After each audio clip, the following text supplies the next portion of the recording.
Deep within a forest, nestled amongst leafy ferns and fragrant wildflowers, lay a tranquil pond. The water sparkled like 1,000 tiny diamonds under the warm sun. Colourful fish with shimmering scales swam lazily amongst the lily pads. Life was peaceful and plentiful in the pond. The fish had plenty to eat, and they spent their days playing games of hide-and-seek amongst the reeds. They knew every nook and cranny of their watery home. The fish felt safe and secure, unaware of any danger lurking beyond the familiar boundaries of their pond. They were, after all, simple creatures, content with the simple pleasures of their watery world. Little did they know that a cunning predator had been watching them, its sharp eyes gleaming with hungry anticipation. One day, a crane with sleek grey feathers and a long, sharp beak arrived at the pond. It perched gracefully on a rock, its keen eyes scanning the water below. The fish, curious about the newcomer, cautiously approached the rock. "My dear fish, I bring grave news. Fishermen are coming to this pond and they plan to catch all of you in their nets."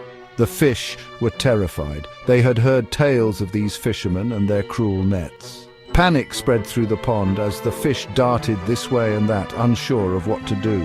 The crane, seeing their fear, offered a solution. "I know of another pond, a safe and beautiful pond with no fishermen. I would be happy to take you there, one by one, in my beak." The fish, desperate to escape the fishermen, readily agreed to the crane's offer.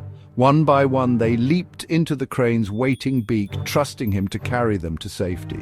The crane, true to his word, carried the fish away from the pond. But he did not take them to the safe haven he had promised. Instead, he flew to a nearby rocky crag.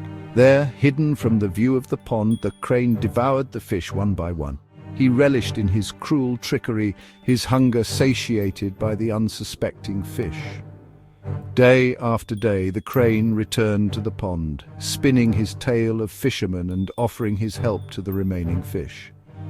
And each day more fish fell prey to his deceitful charm. Amongst the remaining fish lived a wise old crab. He had watched with growing suspicion as his friends disappeared one by one, carried away by the crane. The crab, unlike the fish, was cautious and observant.